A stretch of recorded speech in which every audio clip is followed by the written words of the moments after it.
नमस्कार। प्रभा साक्षी news network और आप सभी का स्वागत है।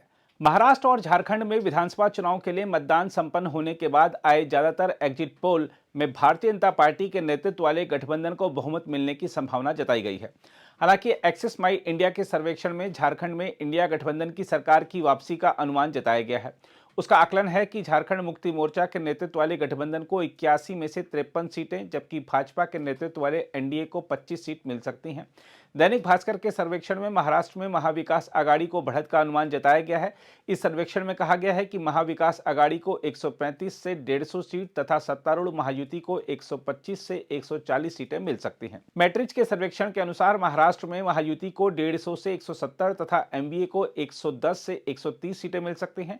लोकशाही मराठी रुद्र के सर्वेक्षण में कहा गया है कि महाराष्ट्र में महायुति 128 से 142 सीट हासिल करके एक बार फिर सत्ता में बरकरार रह सकती है। एमवीए को 125 से 140 सीट तथा अन्य को 18 से 23 सीट मिलने का अनुमान जताया गया है। पी मार्क के एग्जिट पोल में अनुमान लगाया गया है कि महायुति को 137 से 157 तथा एमवीए को 126 से 146 सीटें हासिल हो सकती हैं। पीपुल्स पल्स के सर्वेक्षण का आकलन है कि महायुति 175 से 195 सीट हासिल करके प्रचंड बहुमत की सरकार बनाएगी।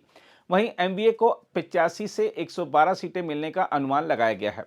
चाणक्य स्ट्रेटजीज के एग्जिट पोल में एक बार फिर से महाराष्ट्र में महायुति की सरकार बनने का अनुमान लगाया गया है। इसके अनुसार महायुति को 152 से 160 सीटें मिल सकती हैं। महाविकास आघाड़ी को 130 से 138 सीटें मिलने की संभावना जताई गई है। मैट्रिक्स के एग्जिट पोल में कहा गया है कि झारखंड में बीजेपी के नेतृत्व वाला एनडीए 42 से 47 सीट हासिल करके अपनी सरकार बनाएगा तथा सत्तारूढ़ झामुमो कांग्रेस राजद गठबंधन को 25 से 30 सीटों से संतोष करना पड़ेगा। पीपुल्स पल्स के सर्वेक्षण के अनुसार झारखंड में एनडीए को 44 से 53 सीटें तथा इंडिया गठबंधन को 25 से 37 सीटें हासिल हो सकती हैं। एक्सिस माई इंडिया के सर्वेक्षण में झारखंड में झामुमो कांग्रेस और राजद गठबंधन को 53 सीटें, जबकि बीजेपी के नेतृत्व वाले एनडीए को 25 सीटें मिलने का अनुमान जताया गया है। चाणक्य स्ट्रेटजीज के एग्जिट पोल में अनुमान जताया गया है कि झारखंड में एनडीए को 45 से 50 सीट तथा इंडिया गठबंधन को 35 से 38 सीटें मिल सकती हैं। दैनिक भास्कर के एग्जिट पोल ने झारखंड में कांटे की टक्कर का अनुमान जताया है। उसका आकलन है कि बीजेपी के नेतृत्व वाले गठबंधन को 37 से 40 सीट तथा इंडिया गठबंधन को 36 से 39 सीटें मिल सकती हैं। हम आपको बता दें कि महाराष्ट्र की सभी 288 विधानसभा सीट पर बुधवार को मतदान हुआ, जबकि झारखंड में दूसरे और अंतिम चरण में 38 सीट के लिए वोट डाले गए। झारखंड में पहले चरण में 43 सीटों पर 13 नवंबर को मतदान संपन्न हुआ था। दोनों राज्यों में मतगणना 23 नवंबर को की जाएगी। महाराष्ट्र में बीजेपी, शिवसेना और राष्ट्रवादी कांग्रेस पार्टी के गठबंधन महायुति तथा कांग्रेस शिवसेना यूबीटी और राष्ट्रवादी कांग्रेस पार्टी एसपी गठबंधन महाविकास आघाड़ी यानी एमवीए के बीच मुकाबला है। झारखंड में राष्ट्रीय जनतांत्रिक गठबंधन तथा इंडिया गठबंधन के बीच मुकाबला है। एनडीए में बीजेपी, आजसू, जनता दल यूनाइटेड तथा लोक जनशक्ति पार्टी रामविलास शामिल हैं, जबकि इंडिया गठबंधन में झारखंड मुक्ति मोर्चा, कांग्रेस तथा राष्ट्रीय जनता दल शामिल हैं। आइए अब देखते हैं एग्जिट पोल के अनुमानों पर राजनीतिक प्रतिक्रियाएं। सर, एग्जिट पोल देखिए, एग्जिट पोल इस देश में एग्जिट पोल एक फ्रॉड है। लोकसभा में हमने देखा है 400 पार देने वाले एग्जिट पोल आंकड़े आ रहे थे। हरियाणा चुनाव में कांग्रेस 60 से ऊपर जा रही है। अब महाराष्ट्र के आंकड़े दे रहे हैं। एग्जिट पोल पर विश्वास मत रखिए। हम 160 सीट जीतकर महाविकास आघाड़ी सरकार बना रही है। संजय राउत बिल्कुल सही बोल रहे हैं कि एग्जिट पोल्स एग्जैक्ट पोल्स हैं ही नहीं, और जिस आधार से एग्जिट पोल ने एमवीए को नंबर्स दिए हैं उससे आधे भी नहीं होंगे उनके। तो मैं उनको ये सलाह दूं कि सर, आपकी नैया तो डूब चुकी है, महायुति की सरकार बनने जा रही है। देखिए, कांग्रेस पार्टी और उबाटा सेना ने सिर्फ तुष्टीकरण की राजनीति की है। मुस्लिम को दबाए रखो, दलित को दबाए रखो, और फिर आप प्रगति की बात कैसे कर सकते हैं? जो आप लोगों को अवसर नहीं देने वाले हैं, शिक्षा, सुरक्षा, आत्मनिर्भर नहीं करने वाले हैं, तो आप ऐसे बयानबाजी पे ही उतरेंगे। तो ये स्पर्धा अभी उबाटा सेना और कांग्रेस में है कि कौन ज्यादा खराब बयान दे रहे हैं। मुझे लगता है कि महायुति की सरकार 100% बनने जा रही है। 2.5 साल का ट्रैक रिकॉर्ड रहा है एकनाथ शिंदे, देवेंद्र फडणवीस और अजीत पवार का। कर दिखाया है। इंफ्रास्ट्रक्चर प्रोजेक्ट्स को देखिए, एयरपोर्ट्स देखिए, बुलेट ट्रेन देखिए, रिफाइनरी देखिए, coastal road, metro, Atal Setu, अनगिनत लिस्ट है। और मैं मानती हूं कि लोग प्रगति के लिए ही वोट करेंगे। It is the politics of performance which works with the younger generation, not the politics of destruction. तो पहले से मालूम है हम लोग को, एग्जिट पोल देख के आप पूछ रहे हैं। हम लोग को मालूम है कि दोनों जगह एनडीए की सरकार बनेगी।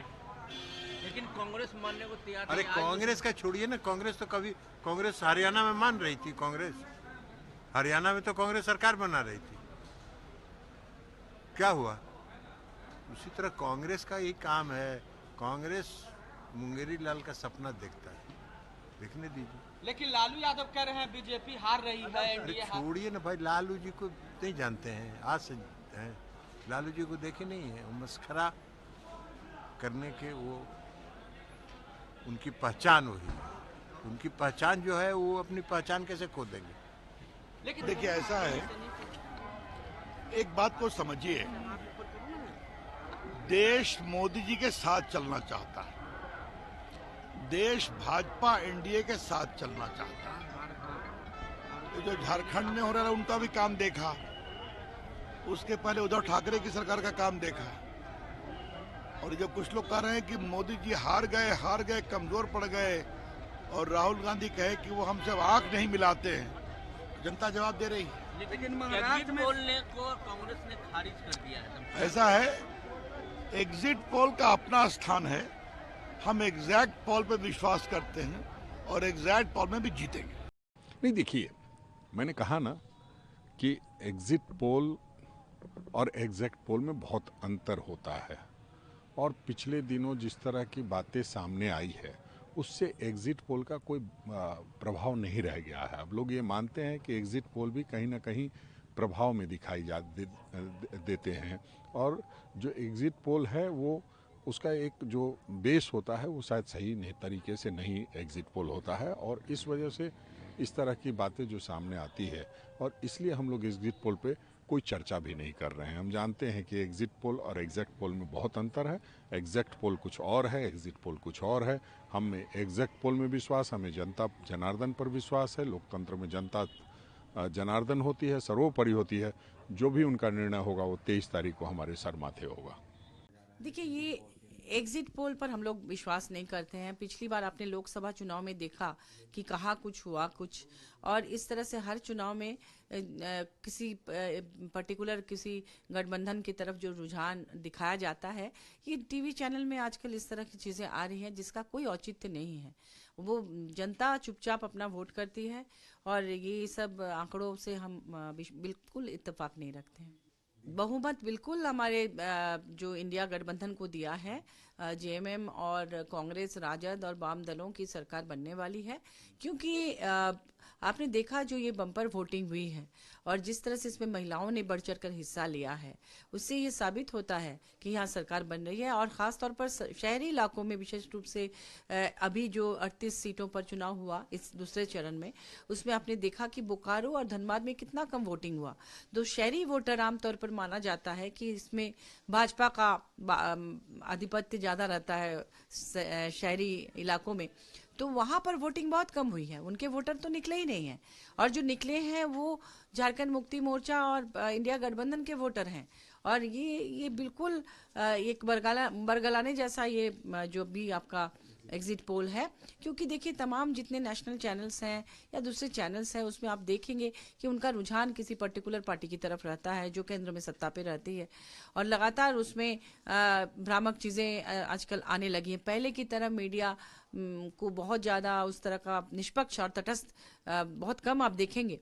खासतौर पर जो तथाकथित बड़े चैनल्स हैं उसमें कई बार इस तरह के भ्रामक चीज़ें आती हैं जो पिछले लोकसभा चुनाव में बिल्कुल साफ हो गया है। इसलिए इस पर हमें बिल्कुल भरोसा नहीं है, और हम लोग जानते हैं और पूरा विश्वास है कि झारखंड में फिर से जेएमएम और कांग्रेस और राजद और वामपंथी दलों का इंडिया गठबंधन की सरकार आएगी। देखिए, जो काम हमारे कार्यकाल में हुआ है, हमारे इंडिया गठबंधन के कार्यकाल में हुआ है, वो भाजपा ने नहीं किया था। 2000 में झारखंड बना, उसके बाद से 17-18 साल तक यहाँ भाजपा की सरकार रही। उनके कार्यकाल में महिलाओं की तस्करी, नाबालिग महिलाओं की, लड़कियों बच्चियों की तस्करी, जो आदिवासी मूलवासी, उनकी तस्करी हुई है मैक्सिमम। एक पन्नालाल नाम का ट्रैफिकर, उसने अकेले 15,000 लड़कियों की लगभग तस्करी की थी, जो जेल में है। ऐसे प्लेसमेंट एजेंसी बनाकर तरह तरह से शोषण हुआ। उस समय ऐसा कोई योजना उन्होंने लॉन्च नहीं की जो आप कह सकते हैं। हमारी सरकार ने, हमारे माननीय मुख्यमंत्री हेमंत सोरेन जी ने बिजली बिल माफ कर दिया सबके लिए। उन्होंने 200 यूनिट बिजली फ्री कर दी, जो कि 1400 रुपए सीधे सीधे होता है।